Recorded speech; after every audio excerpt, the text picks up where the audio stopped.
చైతన్యవంతంగా తీసుకొచ్చే ఆలోచన కలిగించే నాయకుడు ఎవరున్నారని చెప్పండి, అది రంగా గారు. పునరుద్ధరణ నమ్ముకునే వాళ్ళని తీసుకొచ్చి ఉన్నత స్థాయికి తీసుకొచ్చి నిల్చోబెట్టారు. ఆయనకు ఆ రోజు ఇవాళ రాజకీయాల్లో కులాల గురించి ప్రతి ఒక్కరు మనం మాట్లాడుతూ ఉన్నాం.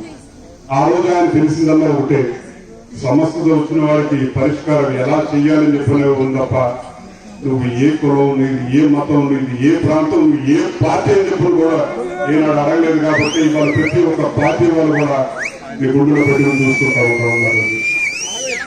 భవిష్యత్తులో కూడా మీరందరూ కలిసికట్టుగా ఉండాలని చెప్పి కోరుకుంటూ ఉన్నత స్థాయిలో ఉండాలని చెప్పి అంటా ఉన్నారు.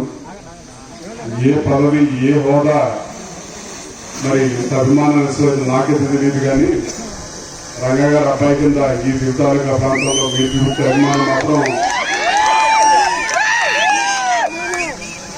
ఏ పదవి అయినా సరే అది చిన్నది అని చెప్పడం కూడా మీ అందరికీ మరొకసారి తెలియజేస్తూ, మీరు చూపించే అభిమానం మీరు ఒక రాజకీయ నాయకుడు అని చెప్పని కాదు, ఒక రంగా గారు అబ్బాయి కింద మీరు చూపించారు.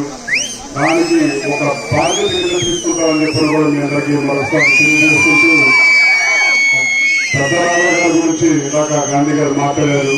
ఆ రోజు ఆయన పిలుపునిచ్చారు, చేయి గెలుపు చేయాలి గెలుపు అని చెప్పండి. 50 సంవత్సరాల క్రితం వచ్చిన పిలుపు ఇవాళ కూడా వర్తిస్తుందని చెప్పండి. ఎంత ముందు చూసుకుంటే ఆ రోజు నాయకులు పిలిపించారో మిమ్మల్ని ఆలోచించమని చెప్పని కోరుకుంటూ, ఇంత చక్కగా ఆలస్యమైనా సరే ఇంత చక్కగా అభిమానంతో ఈ విగ్రహం ఏర్పాటు చేశారు. భవిష్యత్తులో విగ్రహం ఏర్పాటు చేస్తా ఉన్నారు. భవిష్యత్తులో ఏ విగ్రహం ఏర్పాటు చేసినా సరే తప్పకుండా మీరు ఎవరు మేము వచ్చి మమ్మల్ని పిలవాల్సిన అవసరం లేదు. ఇది మా ప్రాంతం, మన ప్రాంతం.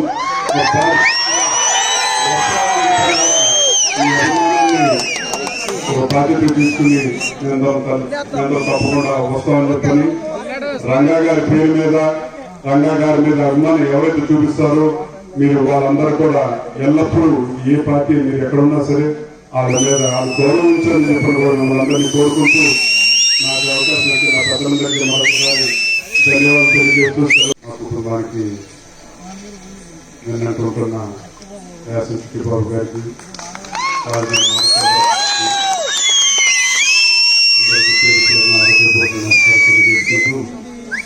మాట్లాడారు. ఈ ప్రాంతానికి రంగా గారికి ఉన్న అనుబంధం కొత్తగా మనం చెప్పుకోవాల్సిన అవసరం కూడా లేదు.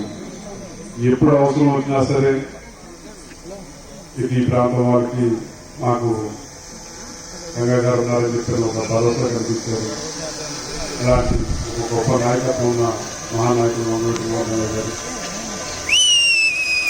అలాగే దిగుసీమని చెప్పంటే మీరు అభిమానించే నాయకుడు ఎవరున్నారని చెప్పంటే అది వంగుడికి మోహన్ రంగా గారు.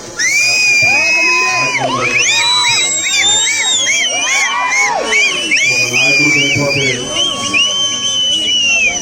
ఇవాళ రేపు ఏ పార్టీలు చనిపోయారు, ఇప్పుడు చనిపోయారు, దీంట్లో చనిపోయారు.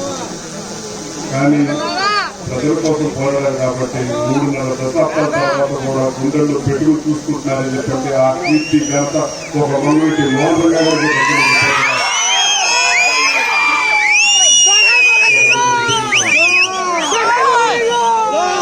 ఆయన పదవులు లేదు. విచిత్రం ఏంటంటే పెద్ద పదవులు చేస్తే ప్రజానాయకుడు అని చెప్పి అంటారు.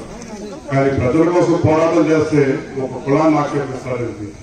ప్రజల కోసం నుంచుని ప్రజల కోసం ప్రాణం త్యాగం చేసిన ఒక నాయకుడు ఎవరున్నారని చెప్పంటే అది వంగబెట్టి మోహన్